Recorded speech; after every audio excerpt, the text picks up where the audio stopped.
Finally, I decided it wasn't my problem. We'd go upstairs, tell someone, let them handle the unattended child. But as we turned, that scuffling sound started. Scuff, scuff, like deliberate, dragging footsteps behind us. Whipping around, I saw her walking towards us backwards, facing away, her two big shoes scraping the floor, and terror gripped me like icy fingers. I yanked Jack and ran for the door, but it slammed shut, the knob refusing to turn, trapping us in that nightmare as I screamed for help, Jack sobbing in my arms. The flashlight flickered, the scuffling grew closer, and there she was, facing us now, her eyes hollow pits of nothing, chanting in a flat, recorded voice, "Where are my shoes? Where are my shoes?" Over and over, her words blending into a frantic blur as a hand clawed at my arm, sending pain shooting through me. As the minutes dragged on, the librarian vanished to check the generator after the lights flickered, leaving us alone in that vast, silent room. Jack wanted another Pete the Cat book, so he darted off, his little footsteps echoing like distant warnings. And then he gasped, sending my heart into my throat. He came running back, grinning mischievously, pointing to the aisles and whispering about another person back there, a little girl. I froze, paranoia sinking in deep. I hadn't heard a soul, not a single sound, like she'd been hiding in the shadows, watching us from the start. Picturing some lurking figure flattened against the shelves made my skin crawl. But Jack insisted it was just a girl, a bit older than him, maybe 6, standing there with a book, her face hidden behind tangled brown hair, swaying silently. It was just supposed to be a quick stop at the library.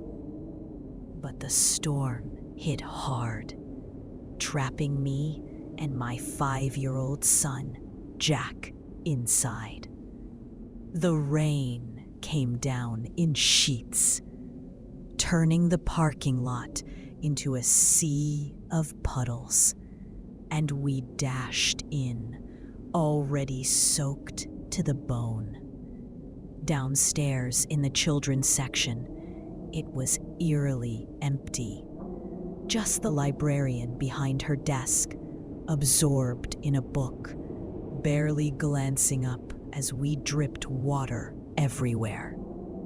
She told us to stay as long as we needed, but something about the place felt off from the start, like the walls were closing in, whispering secrets I couldn't quite hear. I tried to shake it off, drying Jack's hair with my hoodie, watching him scamper to the Lego table with that innocent smile. But the thunder outside rattled my nerves, and the narrow windows high up showed nothing but darkness creeping in. The library promised changes, but I knew it was futile. The dread lingering like a shadow that follows you home. Staring at my own pulsing wounds, I wonder what she'll do to me this lost soul in survival mode, clawing for what she needs in the dark. Isolation creeps in again, paranoia whispering that she's still out there, waiting.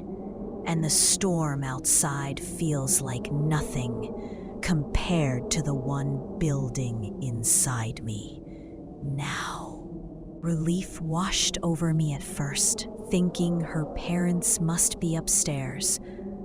But as time stretched, no one came, not even the librarian, and the storm raged harder, lightning clawing at the sky.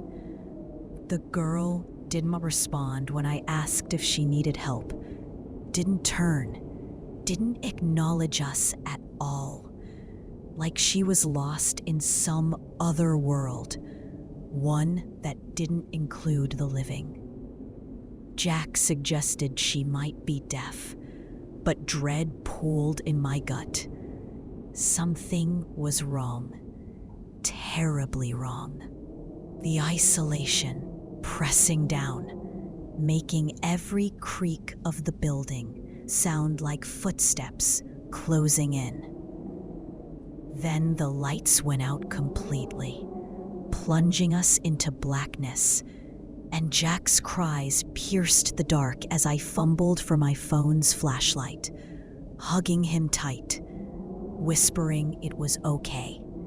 But my mind raced to the girl, alone, scared, silent, in the void. In desperation, I screamed that the shoes were over there, pointing to our wet ones by the table, and suddenly, silence fell. The lights flickering back on, the door yielding under my grasp. I burst out, screaming up the stairs, heart pounding like it would explode. And upstairs, there were no parents, just the librarian on the phone, oblivious. They searched downstairs, found nothing.